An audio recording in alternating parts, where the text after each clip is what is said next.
Muito bem, estamos começando o Desperta SL de hoje. Hoje é sexta-feira, 2 de fevereiro, 7 horas da manhã, ao vivo, horário de Brasília. Sextou, Pedro Falcão.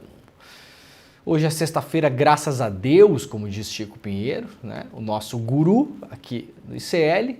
Aliás, saudade do Chico Pinheiro. Essa semana não consegui participar do ICL Notícias segunda edição, porque estava viajando, mas vai dar tudo certo. Viajando a trabalho, Pedro Falcão. Vem coisa por aí, só digo isso. Fiquem ligadas e fiquem ligados que esse ano no ICL o bicho vai pegar. O bicho vai pegar legal.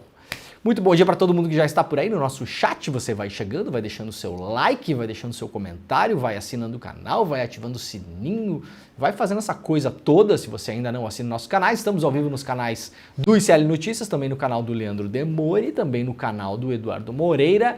Estamos ao vivo no Twitter, na Twitch, no Instagram e no Facebook e também nos nossos maravilhosos parceiros da nossa rede. Quem quiser nos acompanhar, estamos ao vivo na televisão aberta em São Paulo e Grande São Paulo, a TVT. Também na televisão aberta na Bahia, TV Quirimurê, e também no Bom e Velho Radinho. Muito bom dia para quem nos acompanha pela Rádio Brasil Atual e também pela Rádio Heliópolis, os nossos novos parceiros. Aliás, se você quiser fazer parte da grande rede do ICL para retransmitir os nossos programas, entre em contato conosco, né, Pedro Falcão? Você tem aí uma rádio no interior do Brasil, uma TV comunitária, um canal de televisão, você quer colocar os nossos programas aí, preencher um pouco a sua grade, estamos ao vivo todos os dias das 7 horas da manhã até para depois do meio-dia e depois às 6 horas da tarde até às 7h30 da noite. Então tem programa pra caramba aqui, a transmissão é na faixa, tem custo não. Quer dizer, eu acho que não tem custo, mas não tem custo não, né? A gente fala com o Rafael Donatiello, que é o homem dos negócios do ICL, e aí libera o sinal para vocês poderem transmitir. Então, se você quiser que a sua rádio local transmita nossos programas também, estamos ao vivo todos os dias. Este programa está ao vivo todos os dias, às 7 horas da manhã, das 7 às 8, fazendo o quê, Pedro Falcão? Lendo notícia e também interpretando a notícia, dando um contexto, ajudando a pensar um pouquinho sobre isso, usando a nossa massa encefálica, que é o que nos diferencia, no mais das vezes, das pessoas que não a usam. Então, muito obrigado pela parceria, muito obrigado pela audiência de todo mundo. Vai compartilhando este programa também, aliás, desde a semana passada, passando aí o grosso das férias de janeiro, nós retomamos a nossa audiência mais consolidada. Estamos fazendo todos os dias aqui um programa que é líder de audiência no horário, no YouTube do Brasil. Não há ninguém fazendo programa ao vivo no YouTube que tenha mais audiência do que a gente. Tanto o Desperta quanto os outros programas. Coisa não é mole não. Aqui, na semana a gente bateu, por exemplo, a Jovem Pan todos os dias pela manhã. É um negócio impressionante, não é mesmo? Então é isso, você já está fazendo o seu cafezinho, organizando as coisas, organizando a molecadinha para ir para a escola, acordando ainda de olho fechado na cama, ouvindo o programa. Para quem está ouvindo na reprise também, para quem nos ouve de outros países do mundo, muito boa tarde, muito boa noite, seja lá o horário que você estiver. Hoje é sexta-feira, então fiquemos felizes, né? O Pedro Falcão veio até arrumado, eu acho que o Pedro vai sair do programa hoje e vai pro after. Já tem um after marcado, Pedro Falcão?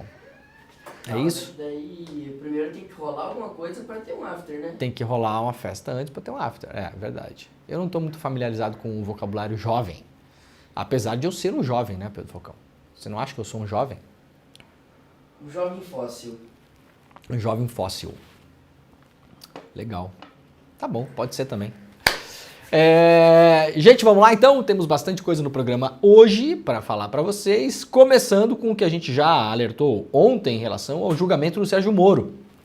Ontem demos a notícia que o Sérgio Moro o julgamento em relação à cassação da chapa no Tribunal Regional Eleitoral do Paraná poderia começar no dia 8, mas como eu já expliquei ontem, seria muito difícil que essa data fosse cumprida porque o TRE do estado lá no Paraná tinha problemas com alguns desembargadores, tinha gente que saiu porque terminou o tempo, os substitutos também saíram porque terminou o tempo, então tem algumas lacunas que precisam ser cumpridas em relação ao preenchimento de vagas, de fato, porque esse julgamento precisa de 7 desembargadores. Então ontem saiu a notícia, mais para o final do dia, estou lendo aqui o site do iclnoticias.com.br, se você não conhece, aqui está ele, iclnoticias.com.br, um site livre de publicidade, ou seja, você entra no site do iclnoticias.com.br e não pega dengue, né, Pedro Falcão? Tem site que você entra e pega dengue na hora, assim.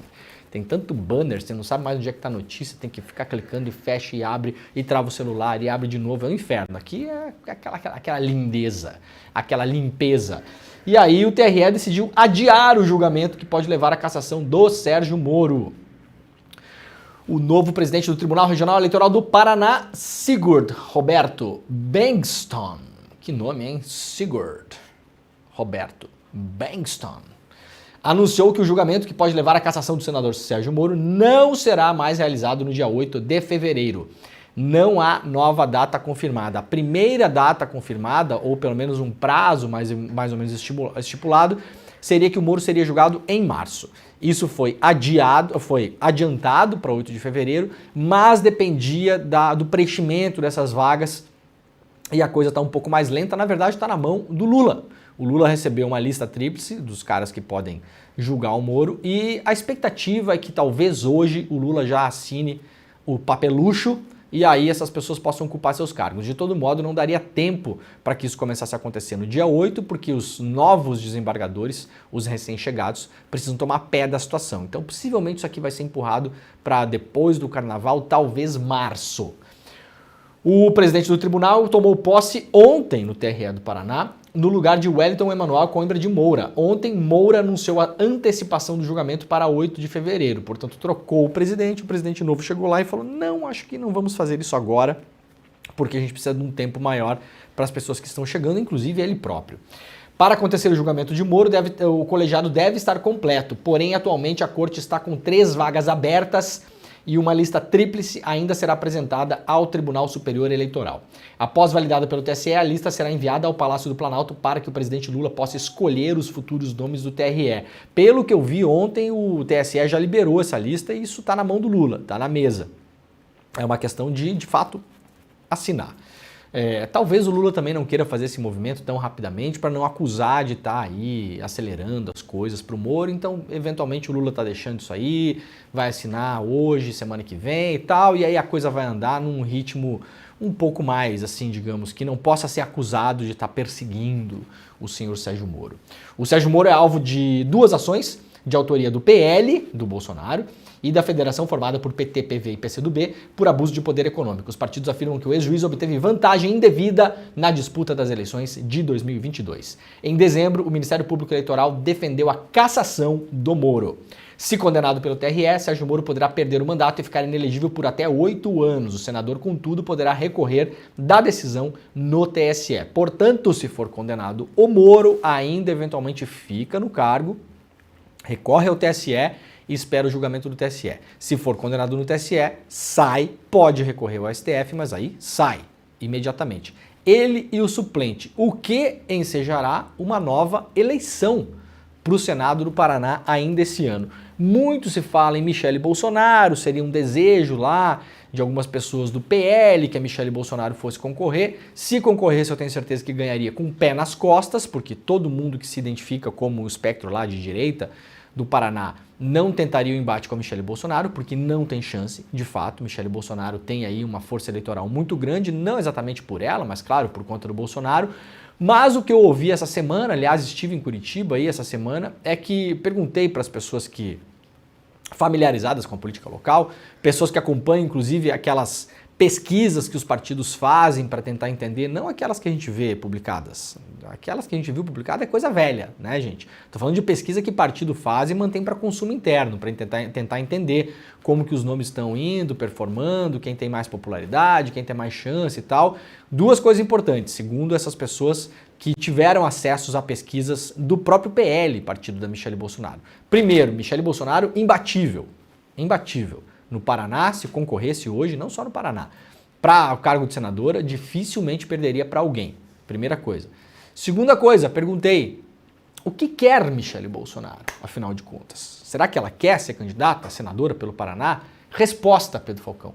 Michele Bolsonaro não quer nada. Essa foi a resposta que eu ouvi. Não quer nada. Quem quer é o Bolsonaro, é o Valdemar. Ela não quer nada. Ah tá, eu achei que ela queria joias. Joias ela não quer porque ela já tem. Algumas teve que devolver, outras a gente pode imaginar que não devolveu. Mas o papo é esse mesmo. Muita gente no entorno ali do PL lá no Paraná, muito familiarizado com a situação, falou, a Michele Bolsonaro não quer nada. A gente não entende o que ela quer. Até uma pessoa me falou, acho que o que ela quer mesmo é ficar, né, nessa posição que ela está hoje, que é uma posição muito confortável para ela. Ela vai em igreja, faz lá o sermão, fala um monte de coisa, dá umas entrevistas de vez em quando para uns influenciadores ali que apoiam o bolsonarismo, mas ela não está na linha de tiro, não tem cargo, não tem mandato, né? Então, assim, não pode ser alvejada, investigada, ela está ali numa posição confortável, de fato. Então, a frase que eu ouvi essa semana, Michele Bolsonaro não quer nada. Vamos ver como é que a coisa anda. A história é que o Valdemar da Costa Neto também não quer queimar a Michele nessa eleição do Paraná agora. Por quê? O projeto do Valdemar seria uma chapa Tarcísio-Michele para 2026, presidência da República. Se você colocar a Michele no Senado hoje, ela chega em 2026 já mais queimada, porque vai estar nos holofotes o dia inteiro, vai ter jornalista no pé, vai ter gente olhando, perguntando, vai estar lá na tribuna, vai fazer discurso, vai ser contrastada. Então, o lugar mais confortável para a Michele hoje é o lugar que ela ocupa, que é nowhere, né? Lugar nenhum. Não é mesmo, Pedrinho? É um lugar nenhum. Vai lá, dá uma palestra numa igreja, fala os troços dela lá e pronto. Então, incógnita sobre o que vai acontecer. Muita gente lá fala também que pode ter um nome indicado pelo Deltan Dallagnol, já que o Deltan não pode mais concorrer, está inelegível também, mas pode indicar um nome e pode fazer um apoio. O Deltan ainda tem muito apoio no Paraná eleitoral, inclusive, com capacidade sim de fazer um candidato. Então, a princípio a coisa deve ficar meio que pela direita, extrema direita ali no Paraná. Se o Sérgio Moro perder a vaga, pode ter uma eleição. Pouca gente acredita nos velhos nomes lá do Paraná, Requião, Álvaro Dias, não se imagina que essas pessoas tenham ainda força eleitoral para conseguir assumir essa candidatura e vencer a eleição. Então, a ver o que acontece, não se descarta um nome, um outsider, uma pessoa fora dos holofotes hoje que simplesmente seja lá batizado pelo Bolsonaro e pelo Deltan, ou talvez até pelo próprio Moro, e essa pessoa pode sim conseguir subir rapidamente nas pesquisas e eventualmente ganhar uma eleição. Vamos lembrar que no estado vizinho ali em Santa Catarina, quem ganhou a vaga de senador foi o Jorge Saif, que é um senhor ninguém. Ninguém sabe quem é Jorge Saif. Mas foi lá, o velho da van patrocinou a campanha, botou um monte de dinheiro em cima, era ministro da pesca do Bolsonaro, foi lá, foi ungido pelo bolsonarismo, fez uma votação impressionante, virou senador da República, o senhor Jorge Saif. Então pode acontecer a mesma coisa no Paraná. Veremos o que acontece. Matéria publicada hoje lá no jornal O Globo. De ex-advogado de Deltan, a conselheira nomeada por Moro, veja quem pode compor o tribunal que julgará o senador. O Tribunal Superior Eleitoral aprovou nesta quinta-feira, portanto, o que eu acabei de falar, né? A lista já foi aprovada pelo TSE, está na mesa do Lula. A lista tríplice que irá compor a formação do Tribunal Regional Eleitoral do Paraná, responsável por apreciar a ação que, em caso de condenação, pode culminar com a cassação do Moro. Fazem parte da relação José Rodrigo Sadi, Roberto Auríquio Júnior e Graciane Aparecida do Vale Lemos, todos com passagens anteriores como magistrados substitutos nesta mesma corte. Caberá ao presidente Lula escolher um dos 3 nomes. A expectativa é que isso ocorra nos próximos dias, ainda antes do Carnaval. De acordo com a legislação, processos como o do Moro só podem ir a julgamento com a composição completa do colegiado. Como eu falei antes aqui, 7 desembargadores. Como advogado, José Rodrigo Sadi já defendeu o ex-deputado Deltan Dallagnol, procurador durante a Operação da Lava Jato, da qual Moro foi juiz e parceiro, confidente e chefe da operação, como mostraram as mensagens da Vaza Jato. Deltan, que teve o mandato parlamentar cassado recentemente pelo mesmo tribunal, em decisão referendada pelo TSE, comandava a força-tarefa. Como membro substituto do Tribunal Regional Paranaense, Sadi chegou a se declarar impedido de avaliar ações relativas ao seu ex-cliente, o Deltan. Quando Sadi assumiu a função no TRE, em janeiro de 2022, um pequeno currículo divulgado pela corte informou que ele era sócio de um tradicional escritório de advocacia, onde é responsável pelo setor contencioso estratégico. Ele também é pós-graduado, blá blá blá. Roberto Auríquio Júnior integrou o TRE como membro substituto no mesmo período que José Sadi. Ao longo desses 2 anos, ele também se deparou a ações que envolveram Deltan Dallagnol. Em setembro de 22, por exemplo, há 2 semanas das eleições, o então candidato a deputado federal comemorou nas redes sociais uma decisão de Auríquio que determinava que sites de esquerda deixassem de veicular que a postulação de Deltan teria sido indeferida. O currículo de Auríquio, divulgado pelo Tribunal Paranaense no início de novembro, também detalhou aí a carreira do senhor jurista. Já Graciane Aparecida do Vale Lemos atuou como magistrada substituta no TRE do Paraná em ciclos anteriores, tendo tomado posse em 2017. 2 anos depois, ela passou a integrar o Conselho Nacional de Segurança Pública e Defesa Social. A publicação do Diário Oficial, que oficializou a nomeação de Vale Lemos para o órgão em 19, é assinada pelo próprio Sérgio Moro, que à época era ministro da Justiça do governo Jair Bolsonaro. Posteriormente, ela foi reconduzida 2 vezes ao posto que permanece ocupando na gestão petista. Então, esses são os 3 nomes aí, um deles, claramente, vai ter que se declarar impedido porque trabalhou com o Deltan. Não tem como. Veremos o que vai acontecer nos próximos tempos para tentar entender também qual dos 3 vai ocupar a vaga que está aberta hoje. E aqui, como eu falei para vocês antes, TSE aprova a lista tríplice de juízes para a corte que julgará Moro. O nome será escolhido por Lula. O plenário homologou na quinta-feira a lista tríplice com os nomes dos 3 advogados indicados para uma vaga no TRE. A lista com os nomes dos advogados agora segue para análise do presidente da República, conforme previsto pela Constituição Federal. Não há prazo legal para Lula definir o nome, mas a expectativa dos partidos que encabeçam a ação eleitoral contra Moro é que a escolha seja feita até a semana que vem. Talvez até hoje, vamos ver o que acontece. Vamos lá para a Folha de São Paulo. Lula, Pacheco, Barroso e Moraes retiram juntos as grades do STF em gesto após o 8 de janeiro. O presidente Lula, o presidente do Congresso, o senador Rodrigo Pacheco, o presidente do STF, ministro Luiz Roberto Barroso, e o presidente do TSE, o Alexandre de Moraes, notória a ausência do senhor Arthur Lira, que mais uma vez prova que não é um democrata, não está nem aí para a democracia, está só fazendo o seu próprio jogo de interesses lá na Câmara. Retiraram simbolicamente nesta quinta-feira as grades em frente ao tribunal e que haviam sido colocadas após os ataques golpistas do 8 de janeiro. Tá aqui a foto, uma foto bem simbólica mesmo. O Lula e o Barroso fazendo uma força para tirar aquilo ali, o Pedro Falcão. Tá precisando de uma academia, hein, doutor? Olha ali, ó. Não é tão pesado assim, né? E tá ali o Xandão ajudando também, o Lula ajudando, os dois ali. Será que é tão pesado assim esse negócio, Pedro Falcão? Eu vou indicar o meu personal pro Barroso. O Barroso vai estar bombado em 3 meses. Saiba como bombar Barroso em 3 meses. Mas ele vai botar no suco ou não? É, tem que tomar um suquinho, né? Tem que dar, né? Tem que tomar a creatina, né? Não pode ser a do Cariani, porque a do Cariani pode estar batizada. Eu tomava a creatina do Cariani, sabia? É, sem saber, né? Comprei lá a creatina. Eu vi que a creatina me dava um negócio assim, sabe? Ficar com os olhos A pessoa ficava assim, não sei o que tinha na creatina. Era muito bom. Tomava e ia treinar aqui, ó. Mas já resolvi, já mudei de marca, Pedro Falcão. Já mudei de marca. A gente toma esses troços, não sabe nem o que tá tomando, né? Porque é um pozinho branco ali, você confia, fecha o olho e vai, né? Quando vê farinha de trigo. É isso.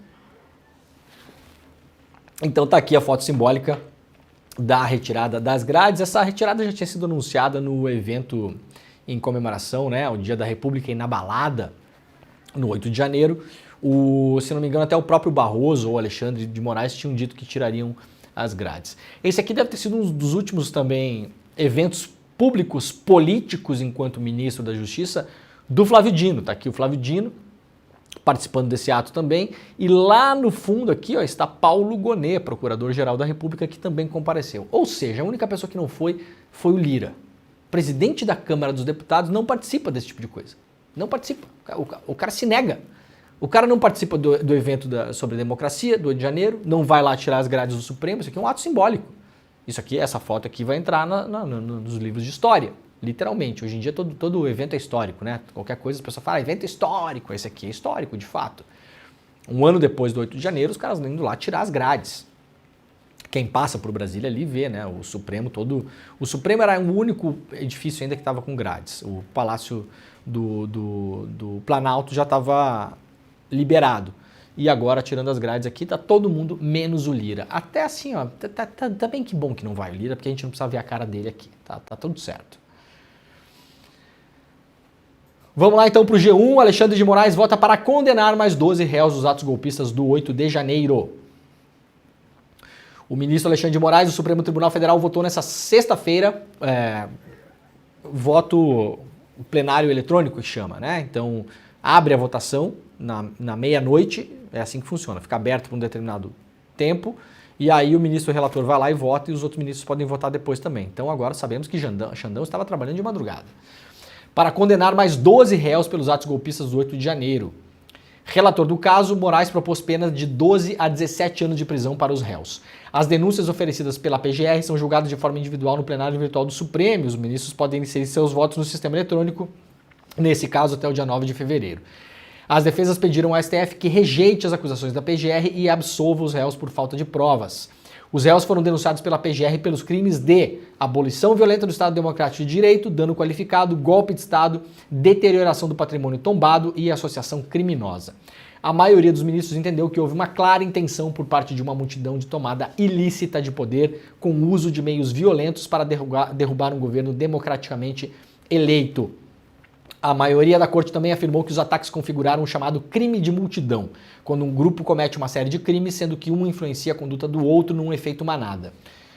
Com isso, todos precisam responder pelos resultados dos crimes. O STF já condenou 30 acusados pela PGR, com penas que vão de 3 a 17 anos. A maioria foi condenada por 5 crimes, como golpe de Estado, abolição violenta do Estado Democrático de Direito e associação armada. Além dos 12 réus que começaram a ser julgados na sexta-feira, que foi a abertura do ano do Judiciário, o Supremo julga até segunda-feira mais 29 denunciados pela PGR por participação nos atos golpistas. E aqui está o nome dos 12 réus. Lembrando que, por enquanto, essas aqui são as pessoas que participaram do quebra-quebra lá no dia 8. Estamos falando das pessoas que materialmente foram lá cometer os crimes, porque são as mais fáceis de condenar. Por quê? Por quê? Primeiro, porque tá tudo filmado. Segundo, porque tá tudo explícito. As pessoas dizendo por que estavam indo para lá, pedindo intervenção, as que estavam acampadas no QG do golpe na frente do Exército em Brasília. Então, assim, há uma profusão de provas. Num segundo momento, a Polícia Federal, através da Operação Lesa Pátria, está indo atrás dos financiadores e dos incitadores disso que aconteceu no 8 de janeiro. Possivelmente nos próximos meses veremos essas pessoas também, alguns deles muito ricos, e aí a gente vai ver a diferença entre duas coisas, que eu estou muito curioso para ver. Primeiro, o tamanho das penas. Eu já falei algumas vezes aqui, eu acho que tem algumas penas aqui que são meio exageradas, tá? Minha opinião. Não estou sozinho nessa, aliás. Se você dá 17 anos para o cara que for lá quebrar Brasília, tudo bem, foi pedir golpe de Estado, está enquadrado nos crimes de maneira correta, com isso tudo eu concordo. Agora, você vai dar quanto pro bilionário que apareceu na semana passada, do setor de transportes, que financiou pessoas para irem a Brasília? Que é autor, um dos autores intelectuais e financiadores. Vai dar quanto? Vai dar 30? Eu duvido, tá? Eu duvido. E outra, eu quero ver o tempo que essas pessoas que têm dinheiro vão conseguir empurrar esse processo. Porque esses aqui foram condenados rapidinho. Muitos deles não têm advogado, muitos deles não constituem advogado, muitos não constituem advogado de propósito. É uma coisa que quem está cobrindo isso já sabe também, porque vários advogados entraram em contato com esses réus para fazer advocacia pro bono. Eu sei de no mínimo 2 advogados, uma advogada e um advogado, que entraram em contato com vários réus do 8 de janeiro, que estão presos, inclusive, para trabalhar de graça para eles. Afinal de contas, é o que um advogado faz, defende as pessoas, mesmo as que cometeram crime. Faz uma defesa técnica para, no mínimo, tentar reduzir a pena. Isso é o trabalho do advogado. Não há criminalização nenhuma nisso, pelo contrário. Direito amplo e pleno de defesa, para todo mundo, para todos. E algumas pessoas disseram para esses advogados e para essa advogada que já tinham advogados constituídos, e quando eles foram pesquisar, na verdade, quem estava defendendo era a defensoria. Ou seja, não é um advogado propriamente constituído, é o que dá para fazer ali com a defensoria, que está assoberbada com esse caso também. Então, muita gente escolheu não se defender direito para pagar de mártir. Tem também, tá, pessoal? Tem muita gente que manteve a pompa, se mantém falando as coisas que falou, que levou essas pessoas à prisão, inclusive, e que propositalmente deixou a coisa rolar mais ou menos para ser condenado mesmo. Aí vai puxar uns aninhos de cadeia, vai pagar de mártir, vai sair de lá, e eu não duvido que daqui a 4, 5, 6 anos tá lá fazendo a mesma coisa. Não duvido. Porque já vai estar solto, pegou ali 12 anos, vai cumprir 3. Né? Vai ficar ali um tempinho, depois sai, fica com uma tornozeleira ou semiaberto. Então tem vários casos e casos. Agora, eu tô realmente muito curioso para ver o tempo de condenação ou absolvição das pessoas que são as pessoas poderosas, que estão por trás desses aqui, porque isso aqui, no mais às vezes, também, assim, vamos combinar, aqui é um bando de Zé Mané, não diminui a importância do que fizeram, mas é um bando de Zé Mané, muitos deles influenciados pelo mundo, pelo Brasil paralelo, né? Literalmente, influenciados pelo Brasil paralelo do Zap. Eu quero ver se a galera da grana, a galera do poder, vai conseguir empurrar esses processos para frente e faz embargo, e pede habeas corpus, e segura para cá, e empurra para lá, e tenta tirar do STF, e quero ver o tempo que vai ser, e quero ver as penas, porque se a dona Fátima de Tubarão, que não foi condenada, aliás, pega 17 anos, quanto vai pegar o cara que financiou a brincadeira toda? Essa é a minha dúvida. Por isso que eu acho essas penas, no geral, exageradas. Eu aqui. Minha opinião.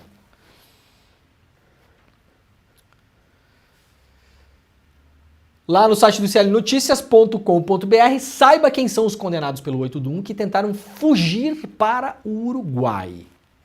Ah, e a esquerda vai fugir. O Lula vai fugir para não ser preso, vai não sei para onde. Aí ninguém foge, quem tenta fugir é essas pessoas que tentam fugir. Na hora H, né, Pedrinho Falcão? O bicho feroz, né? Como diz a música, o bicho feroz na hora H sai correndo. No dia 16 de janeiro desse ano, ao menos 3 golpistas que depredaram o Palácio do Planalto no dia 8 de janeiro de 2023 e aguardam o fim dos seus julgamentos pelo STF tentaram fugir do Brasil para o Uruguai. O caso foi revelado pela reportagem do site Brasil de Fato. O trio pediu refúgio ao consulado uruguaio em Santana do Livramento, no Rio Grande do Sul. As três pessoas respondem pelos crimes de abolição violenta do Estado Democrático, golpe de Estado, dano qualificado, deterioração do patrimônio público tombado e associação criminosa armada. Por meio de nota, o advogado Hélio Júnior, que representa as 3 pessoas, confirmou a tentativa de fuga e disse que elas já não estão mais no Uruguai. As pessoas são Aleteia Verusca Soares, condenada já em 27 de novembro a 16 anos e 6 meses de prisão, Rosana Maciel, condenada a 13 anos de prisão, e Jupira Silva da Cruz Rodrigues, que teve o julgamento suspenso no dia 13 de outubro após um pedido do ministro André Mendonça para levar o julgamento do plenário virtual para o plenário físico da corte. O ICL Notícias tentou contato com as pessoas, estão aqui elas, ó. Aqui, ó. Eu, sinceramente, gente, já falei isso várias vezes, né? Eu tenho uma certa pena de alguma dessas pessoas. Tenho mesmo, Pedro Falcão. Tem gente que não gosta que eu fale isso, mas eu tenho, porque muitas dessas pessoas foram pessoas que elas entraram no Brasil paralelo, gente. Do Zap, daquela coisa toda. Assim, é difícil você falar isso, porque tudo bem, foram lá cometer crimes, mas assim, elas estão ou estavam num mundo paralelo, que é muito novo para todo mundo.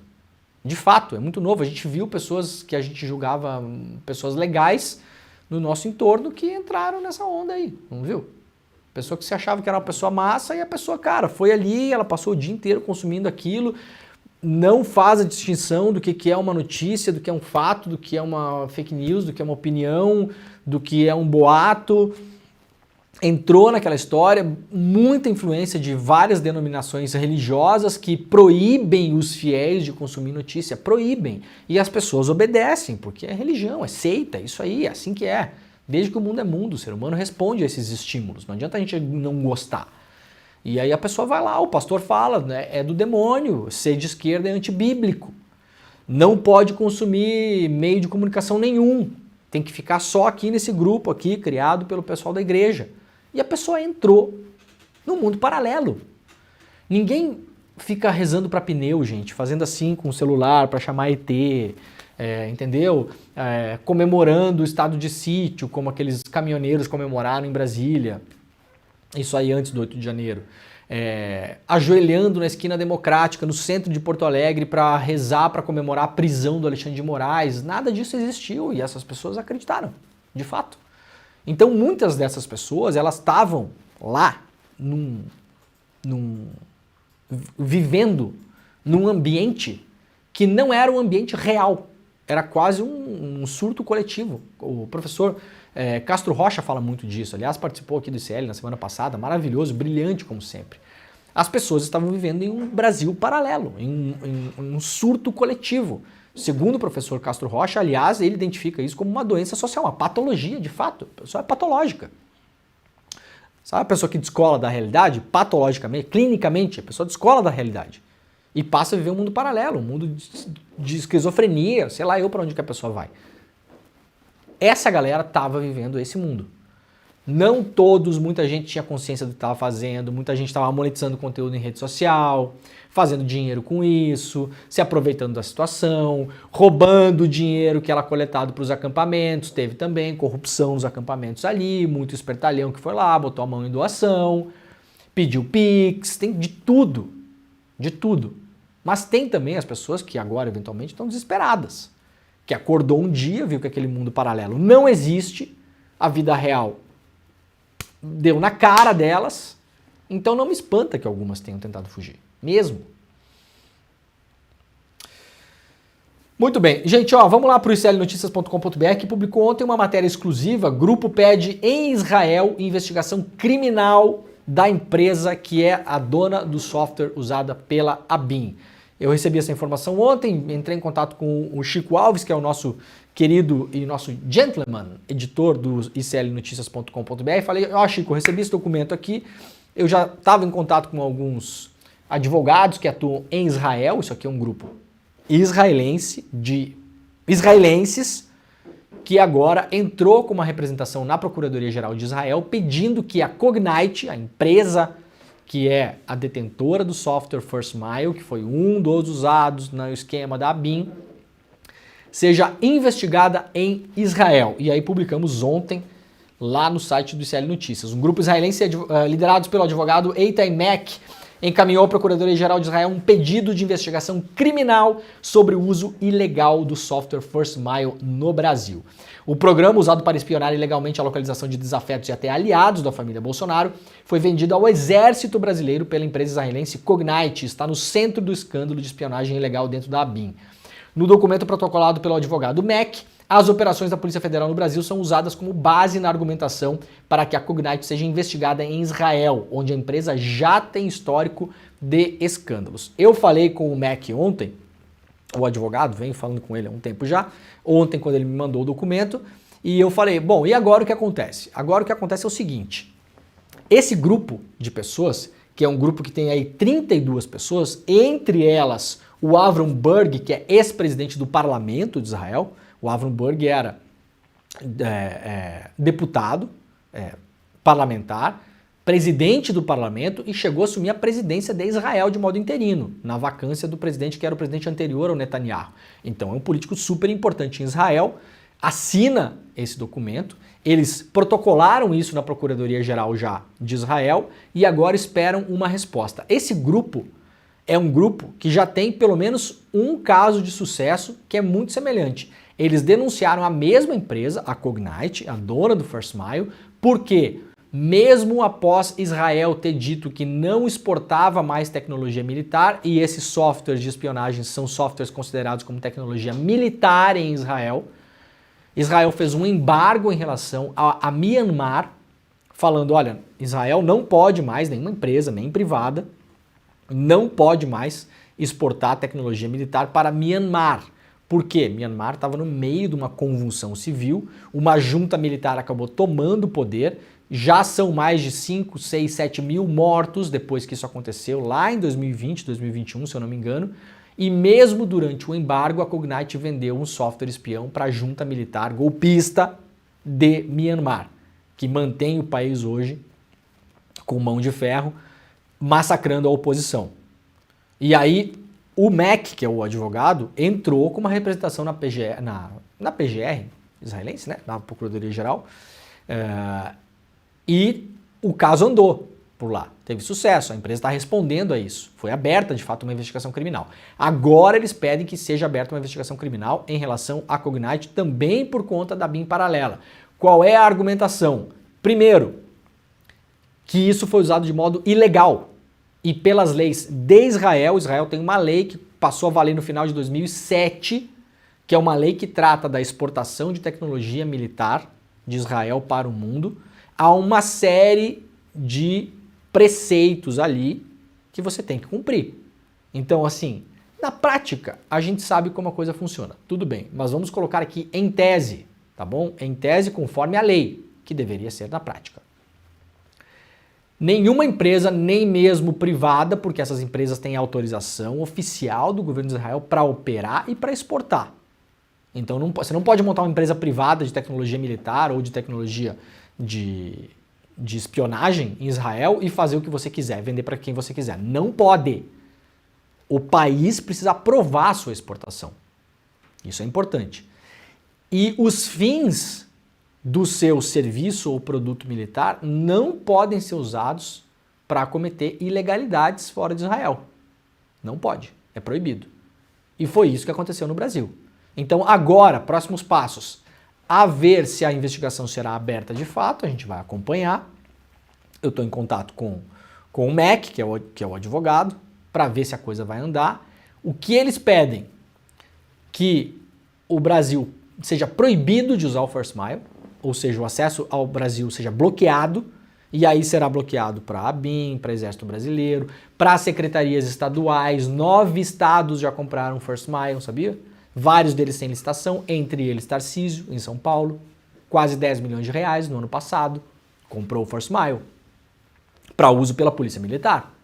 Então esses usos todos seriam bloqueados, é o pedido dos advogados desse grupo. Todos os usos seriam bloqueados e eles pedem investigação em cima de 2 nomes específicos do Ministério da Defesa de Israel, tá aqui ó, e do Ministério das Relações Exteriores, que são a Raquel Shen, chefe da Unidade de Exportações de Defesa do Ministério das Relações Exteriores, e Tamar Hashimov, que sejam investigados por serem conjuntamente responsáveis pela regulação das exportações de defesa israelense no momento dos ataques ao Brasil. Segundo esse grupo, eles devem ser investigados. O grupo pede a apreensão imediata de todos os documentos existentes nos escritórios dos 2 ministérios sobre as licenças de exportação dessas empresas para o Brasil, incluindo as atas das discussões que antecederam a aprovação das licenças. Caso isso não seja cumprido, e caso os funcionários públicos de Israel se neguem a cooperar com as investigações, o grupo cita ainda, em particular, o artigo 2, linha B, da Lei de Combate às Organizações Criminosas de Israel, que diz que os executivos da Cognite podem ser presos por até 10 anos se continuarem vendendo ou dando acesso à tecnologia considerada tecnologia militar para uso ilegal no exterior. Então o caso é sério.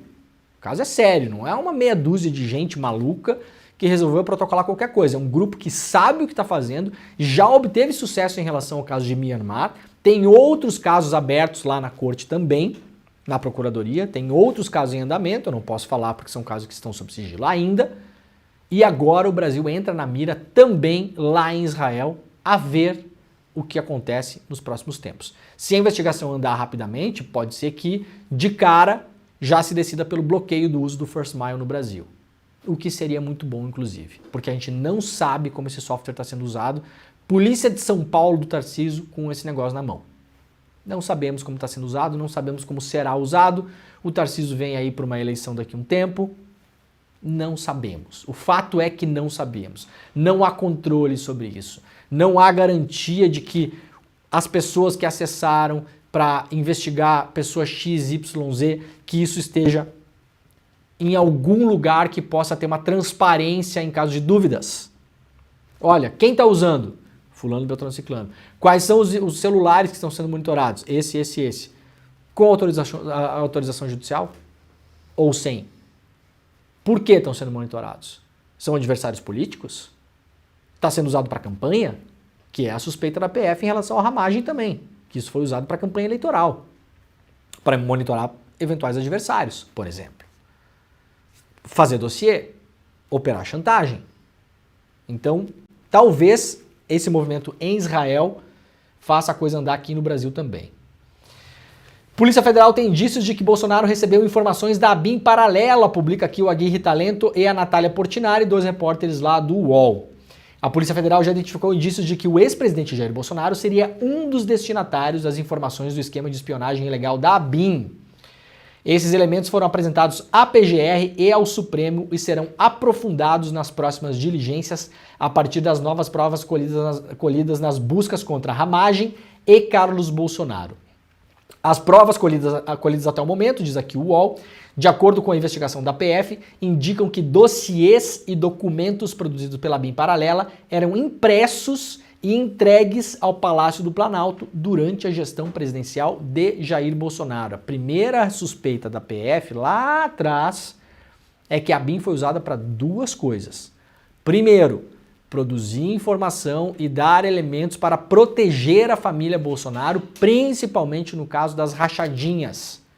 Então os caras iam lá, faziam investigações paralelas, ilegais, da maneira como queriam, sem controle externo, sem autorização judicial, e levantavam informação para ajudar, por exemplo, o Flávio Bolsonaro a se livrar do escândalo das rachadinhas. Isso é uma coisa. Segunda coisa que foi declarada na investigação, e isso está na cautelar do ministro Alexandre de Moraes, que foi publicada com o sigilo levantado no dia da busca e apreensão em relação ao Ramagem e outros personagens desse caso. Produção de dossiês sobre pessoas, inclusive com narrativas falsas, dossiês falsos, pega um pedacinho de verdade, cria uma história e aí joga isso para o gabinete do ódio. Segundo a Polícia Federal, isso servia para ser publicado depois, para destruir reputações, poderia ser usado também para não ser publicado, para usar como chantagem. Chega aqui, fulano, olha só, a gente tem isso aqui contra você. É isso aqui, ó. Pode não ser coisa ilegal. Pode não ser. A pessoa pode ter pode ser coisas mundanas, tá, gente? Em geral de fato. A pessoa tem uma relação extraconjugal. Os caras vão lá, usam a ABIN para descobrir isso, seguem a pessoa, descobrem que a pessoa tem uma relação extraconjugal e passa a chantageá-la com essa informação. E isso não vem a público nunca. Isso também é uma suspeita de que possa ter acontecido. Ontem, a Joyce Hasselman deu uma entrevista no ICL Notícias, 2ª edição, e falou sobre isso. Falou claramente que a ABIN paralela era usada para produzir dossiês contra pessoas e para chantagear pessoas, inclusive aliados, entre aspas, / ex-aliados. Hoje no ICL Notícias, 1ª edição, daqui a pouquinho, teremos alguns trechos da entrevista que a Joyce deu ontem, então acompanhem. Quem não viu a entrevista na íntegra, foi feita ontem pelo Chico Sá, pelo Chico Pinheiro e pela Gabi Varela, uma entrevista excelente com a Joyce, então assistam ao programa de ontem também, ela confirma essas coisas sobre a ABIN paralela. E agora, a suspeita, segundo a apuração dos repórteres do UOL, isso aqui de novo, como eu falei ontem, isso aqui não é a PF que está falando oficialmente, não teve coletiva, não tem nada. Segundo a apuração dos repórteres do UOL, que obtiveram com as fontes deles, muitos materiais da ABIN paralela eram impressos e entregues no Palácio do Planalto. Essas informações também se somam às provas apuradas em um inquérito anterior sobre a interferência indevida de Bolsonaro na Polícia Federal durante seu período como presidente da República. A descoberta de que Ramagem imprimiu, em fevereiro de 2020, 2 listas de inquéritos eleitorais em tramitação na PF do Rio de Janeiro reforça suspeitas de ilegalidade nas pressões feitas por Jair Bolsonaro para ter o controle da Superintendência do Rio. Por isso, a investigação aponta indícios de que Ramagem abasteceu Jair Bolsonaro com informações da Polícia Federal do Rio de Janeiro. 2 inquéritos interessavam ao Jair Bolsonaro no Rio de Janeiro. Por isso ele fala na célebre reunião ministerial que veio a público depois que o Moro saiu do governo, que o que preocupava ele lá, rachadinha, o inquérito que corria principalmente contra o Flávio, mas não só, vamos lembrar que o Carlos também era investigado sobre rachadinha, e Marielle. Isso tudo ainda a esclarecer, porque a família Bolsonaro estava tão interessada em Marielle. Uma das promotoras do caso, Simone Sibilo, chegou a ser investigada, monitorada pela ABIN paralela. Isso também saiu na semana passada, isso sim, informação oficial da investigação. Por que Bolsonaro estava tão interessado em acompanhar as investigações do crime da Marielle? Isso é uma dúvida que fica no ar ainda. Segundo Andréa Sadi, lá no G1, Ramagem despachava diretamente com Bolsonaro, mas o contato maior era com Heleno. Heleno era o superior hierárquico, claro, porque era o senhor do GSI, o GSI era quem controlava a ABIN, mas o Ramagem diz que despachava direto com o Bolsonaro também, passando por cima do Heleno, o que reforça essa suspeita de que o Bolsonaro poderia ser abastecido com informações dessa ABIN paralela. O Ramagem disse ao blog da Andréa Sadi, na quinta-feira, ontem, que vai depor no final de fevereiro no inquérito que apura a existência de uma ABIN paralela. Ele se queixa de ser chamado um mês após a busca realizada pela Polícia Federal e nega qualquer pedido de Carlos Bolsonaro a ele, apesar de ter Carlos Bolsonaro como um amigo. Ramagem também falou sobre o pedido da assessora de Carlos, Luciana Paula Garcia da Silva Almeida, para que enviasse números de inquéritos que envolveriam o ex-presidente e os filhos, aquele print famoso que saiu, né, na semana passada. Esse aqui, ó, deixa eu ver se eu consigo deixar ele menorzinho, ó. Esse aqui é a assessora do Carlos pedindo para o Ramagem informações sobre um inquérito ao qual ela não deveria ter acesso. Isso aqui é ilegal. Se o Ramagem passou isso aqui ou alguém passou isso aqui, vazou o inquérito da PF a pedido da assessora do interessado, que era o Carlos. Tá claramente aqui, ó, ela dá o nome da delegada, o nome da delegacia, o nome do escrivão e fala: inquérito número tal envolvendo o presidente da República e os 3 filhos. O Ramagem, para se defender disso aqui, disse que a assessora é uma desavisada. Falou apenas isso, né? Não explanou mais. O chefe da ABIN chamou a assessora de desavisada e disse que não respondeu a mensagem. Uma das principais preocupações do entorno de Bolsonaro é que as investigações cheguem ao ex-presidente da República. A estratégia agora é empurrar a responsabilidade de uma eventual ABIN paralela para o general Augusto Heleno. Já Heleno, intimado a depor, deve descrever a relação com Ramagem e dizer que o antigo chefe da ABIN despachava diretamente com Bolsonaro. Então agora nós vamos ter aqui, ó, a gente falou ontem sobre isso aqui, uma apuração lá do jornal O Globo, se não me engano, dizendo que o Heleno vai depor na PF e o Heleno vai falar que ele, Heleno, não tem nada a ver com pastel. Que isso aqui era uma coisa do Ramagem com o Bolsonaro. O Ramagem já dá indicativos de que vai falar que despachava direto com o Bolsonaro muitas vezes também, mas que o chefe dele era o Heleno. E aí a gente vai ver o jogo de empurra agora. É o meme do patinho comendo sanduíche, né, Pedro Falcão?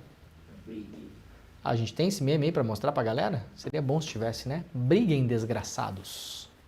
É esse meme, né? Bom, só para fechar essa história de Israel, aqui a notícia publicada em 18 de janeiro deste ano, mostrando que a Cognite, que é a empresa detentora da tecnologia do First Mile, ela ganhou uma licitação para vender um software espião para Myanmar, mesmo depois que Israel já tinha proibido esse tipo de comércio com aquele país. Isso aqui, uma ação movida também pelo mesmo advogado que agora move essa ação lá em Israel em relação à ABIN paralela, o Eitai Mack. Como eu falei, estou em contato com ele, a gente está conversando, vamos ver conforme a coisa anda. Eu vou trazendo a informação para vocês aqui, a gente vai publicando lá no iclnoticias.com.br também, tá bom? Vamos lá para a coluna da Juliana Dalpiva, no ICL Notícias. Corregedora que denunciou pressão na ABIN atuou em processo barrado por Ramagem. A corregedora da ABIN, Lidiane dos Santos, junto com outros 2 colegas, recomendou em 2019 a demissão de 2 servidores do órgão em um processo administrativo barrado por Alexandre Ramagem quando ele era diretor-geral da agência.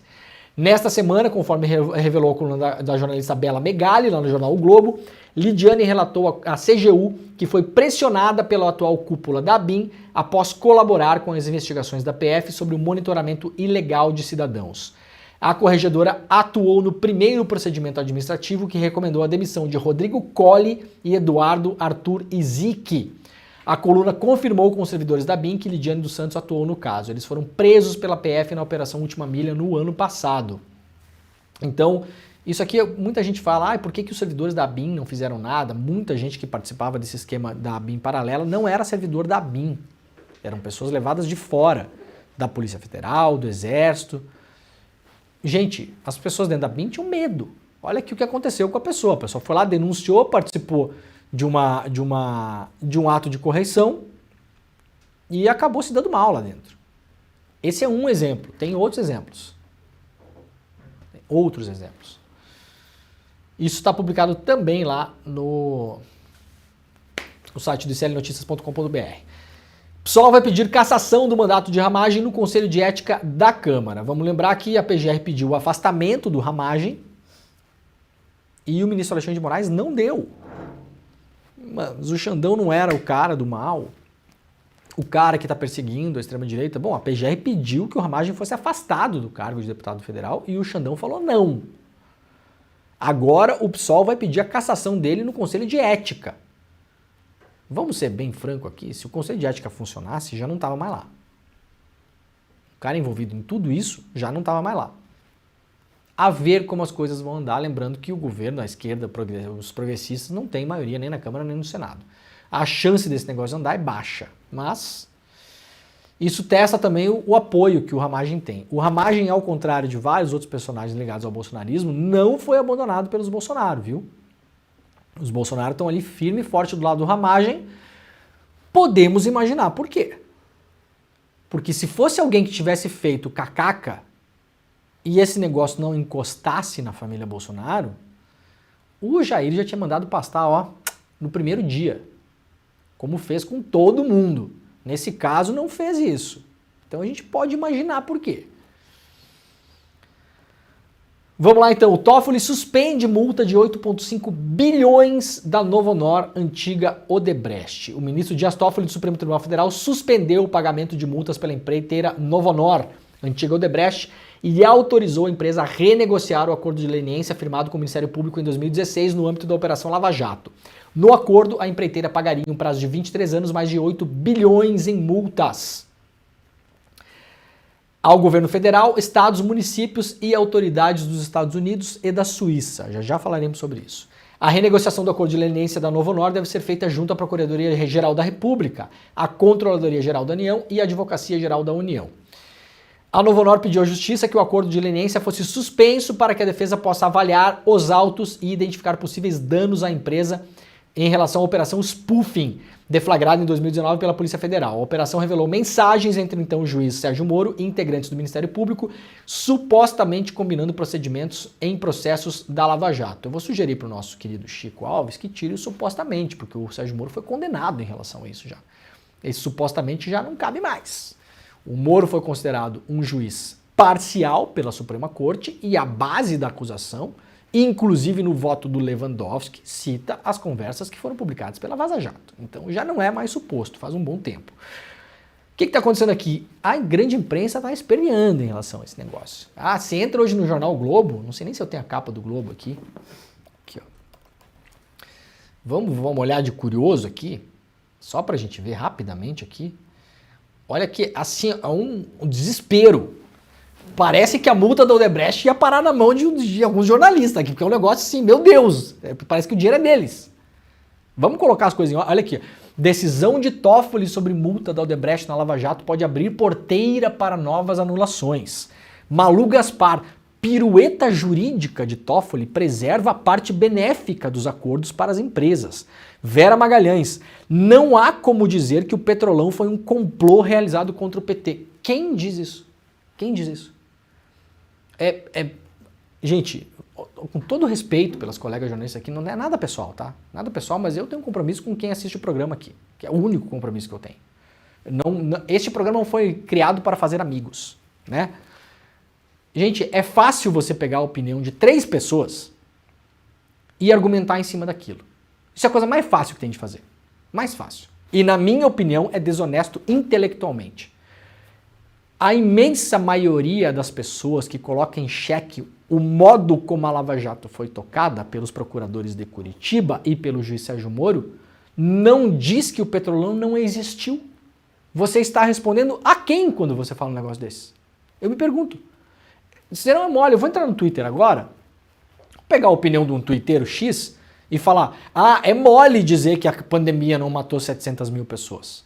porque tem um twitteiro maluco falando que era um complô, uma conspiração que matou 1000 só.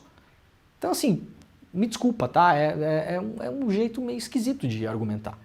Absolutamente ninguém está falando que o Petrolão não existiu. Ninguém está falando sobre isso. Houve um esquema de corrupção dentro da Petrobras, é sabido e notório.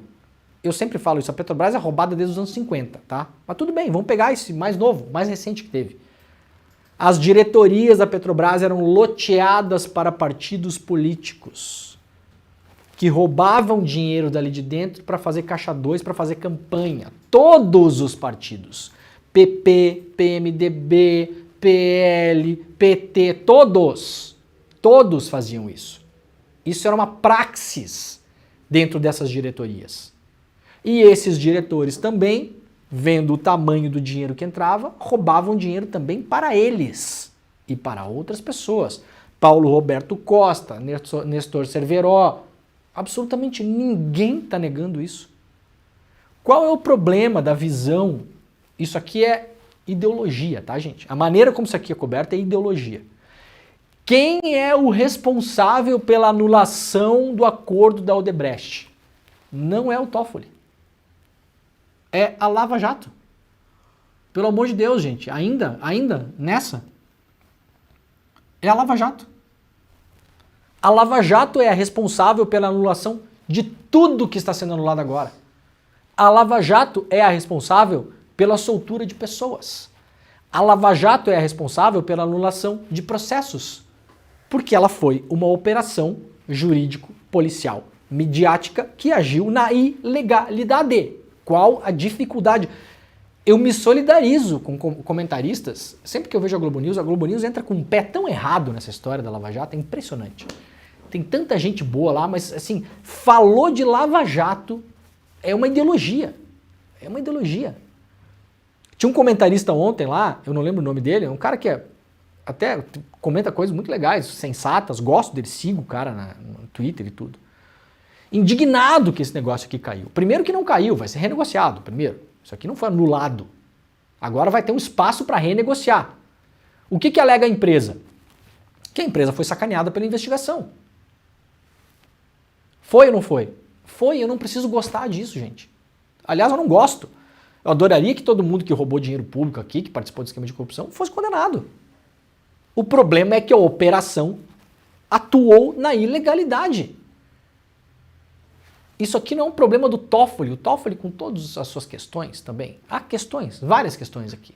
Mas isso aqui tem um vício de origem, uma investigação contaminada, que já está comprovado. Então, assim, eu fico indignado com isso aqui, porque, de novo, isso aqui é ideologia, tá? Isso aqui é ideologia. Isso aqui não tem nada de isento, de técnico. Isso aqui é uma opção ideológica.